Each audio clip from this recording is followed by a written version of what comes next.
واضح دلیل ہے. ٹھیک ہوگا جی, آگے چلیں. اگلا سوال آیا جی کہ کیا یہ شاہ جی کو کلوز کرنا جی, لوگ بڑے سیکے جی شاہ جی ہستے اینج نہیں. فرحان صاحب ذرا اٹھ کے, کیا یہ صحیح سند سے ثابت ہے کہ حضرت ابو بکر صدیق رضی اللہ تعالیٰ عنہ نے وصیت فرمائی تھی کہ میری میت کو روضہ رسول صلی اللہ علیہ وسلم کے باہر رکھ دینا, اور اگر اجازت مل جائے تو مجھے رسول پاک صلی اللہ علیہ وسلم کے ساتھ دفن کر دینا, اور پھر اجازت مل گئی تو رسول پاک صلی اللہ علیہ وسلم کے ساتھ تدفین کر دی گئی؟ ہاں, وہ یہ کہتے ہیں کہ جی وہ روزہ شریف سے آواز آئی کہ حبیب کو حبیب سے ملا دو. یہ میرے بھائیوں یہ تاریخی روایتیں, حدیث میں کہیں یہ موجود نہیں ہے, یہ بالکل جھوٹ ہے, اور اس کا میں جھوٹ ہونا ثابت کروں گا.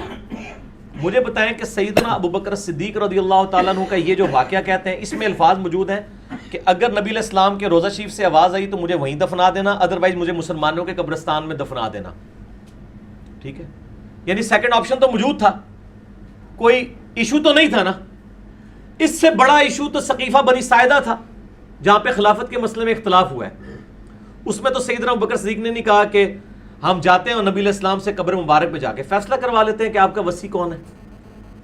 یہ تو مسئلہ ہی چھوٹا ہے, یہ تو ان کا ذاتی مسئلہ تھا, اور اس کا سلوشن بھی انہوں نے خود دیا کہ آواز آئے تو ٹھیک, نہیں تو مجھے وہاں دفن کر, جہاں کوئی دوسرا سلوشن ہی نہیں ہے. اور آج تک سنی شیعہ تفریق امت کے اندر ہے, اس میں تو کوئی مشورہ نہیں دیا.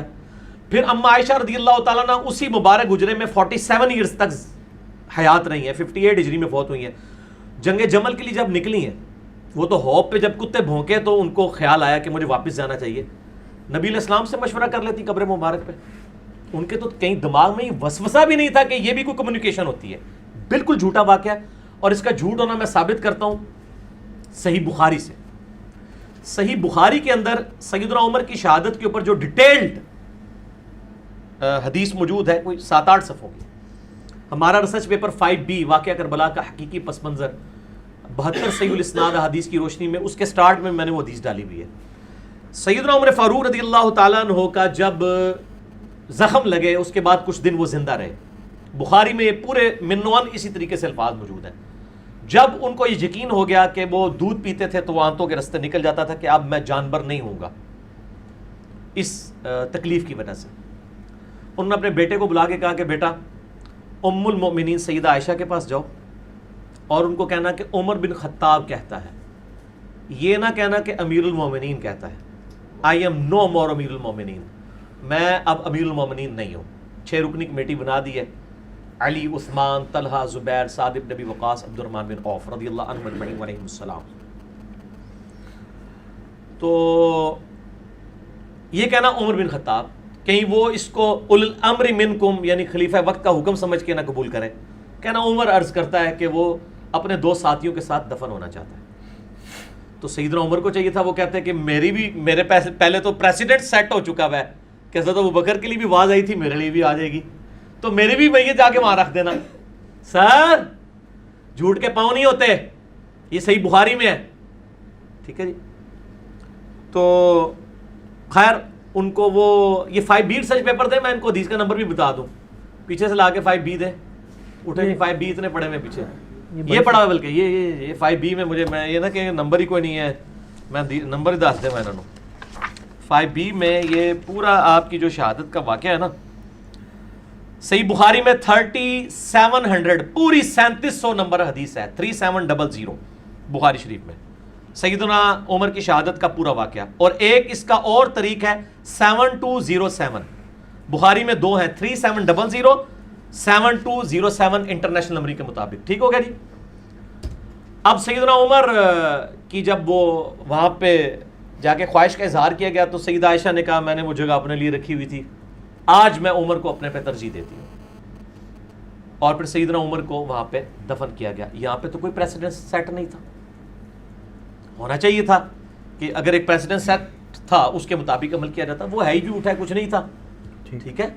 اور اس کو سپورٹیو ایک اور حدیث ہے جو صحیح بخاری کے اندر موجود ہے, وہ بھی اس ریسرچ پیپر میں 5B کے اندر, میں اس کا نمبر, کیونکہ میں اب یہ فی البدی گفتگو کر رہا ہوتا ہوں تو بعض اوقات وہ چیزیں جو ہے نا وہ ذہن میں نمبر نہیں ہوتے ہیں, اس لیے میں وہ حدیث آپ کو منوان بتا دوں کہ اس کا نمبر کون سا ہے. ہاں جی, صحیح بخاری کے اندر موجود ہے اور صحیح مسلم کے اندر بھی موجود ہے. صحیح بخاری میں ہے 3677, صحیح مسلم میں 6187, اور ہمارے ریسرچ پیپر پہ 04 نمبر ہے. جو پچھلی تھی وہ 03 نمبر تھی.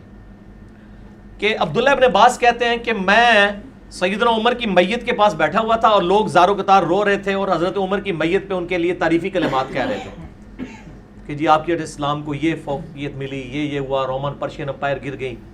کہتے ہیں اتنے میں ایک شخص میرے پیچھے آیا, اس نے اپنی کونی کا سہارا میرے کندھے پہ لیا اور اس نے مجھے کہا سیدنا عمر کی میت کو مخاطب کر کے کہ اے عمر, مجھے یقین تھا کہ تم اپنے 2 ساتھیوں کے ساتھ جا ملو گے, کیونکہ میں نے نبی صلی اللہ علیہ وآلہ وسلم سے اکثر یہ سنا تھا کہ میں ابو بکر اور عمر فلاں جگہ گئے, میں ابو بکر اور عمر نے یہ کیا, میں ابو بکر اور عمر داخل ہوئے, میں ابو بکر اور عمر وہاں سے نکلے علیہم السلام اجمعین. تو مجھے یقین تھا کہ آپ اپنے 2 ساتھیوں سے جا ملیں گے. مراد یہ کہ آپ ان کے ساتھ ہی دفن ہوں گے اور فوراً کنزیکٹو بعد اب آپ کو وہاں پہ ایک مقام ملنے والا ہے. تو سیدنا ابن عباس کہتے ہیں میں نے جب مڑ کے دیکھا تو سیدنا علی تھے جو یہ تعریفی کلمات سیدنا عمر کے لیے کہہ رہے تھے رضی اللہ تعالیٰ عنہ علیہ السلام. اور یہ ملتا جلتا خطبہ نہج البلاغہ میں بھی موجود ہے. میرا مسئلہ نمبر ہے 162A. خلافت راشدہ کے 30 سال نہج البلاغہ میں مولا علی علیہ السلام کے 5 خطبات کی روشنی میں یہ خطبہ اس سے ملتا جلتا سیدنا عمر کی شان میں نہج البلاغہ میں بھی اہل تشیع کے ہاں بھی موجود ہے. تو یہاں پہ بھی سیدنا علی نے کیا کیا, میں ابو بکر عمر, نبی علیہ السلام فرماتے تھے. تو اگر ابو بکر کے لیے آواز آ گئی تھی تو عمر کے لیے بھی آنی چاہیے تھی. یہ دوسری میری لاجک ہے کہ نبی علیہ السلام حضرت ابو بکر اور عمر کا نام اکٹھا لیا کرتے تھے, ان کو ایک سٹیٹس پہ فائز کرتے تھے, اور آج بھی ان دونوں کی قبریں نبی علیہ السلام کے پہلو میں الحمدللہ. قیامت الدین بھی ظاہر ہے اکٹھے ہی وہاں سے اٹھائے جائیں گے. تو اگر ایک کے لیے تھا تو دوسرے کو تو اور کانفیڈنس ہونا چاہیے تھا کہ حضرت ابو بکر کے لیے بھی تھا, میرے لیے بھی آواز آ جائے گی. یا وہ کہہ دیتے کہ جی مجھے پتہ نہیں آواز آتی ہے کہ نہیں آتی ہے, تو میرا تو اما عائشہ سے ہی پوچھ لو. تو جھوٹ کے پاؤں نہیں ہوتے. یہ سب کے سب جھوٹے واقعات ہیں. ٹھیک. اور یہ مطلب حدیث کی کتابوں میں موجود نہیں ہے. یہ خصائص الکبریٰ ایک کتاب ہے, اس کے اندر یعنی نقل کیا گیا ہے. اور ہم تو پہلے ہی کہتے ہیں کہ یہ اس طرح کی کتابوں نے جو ہے نا امت کے عقائد خراب کیے. ٹھیک ہے.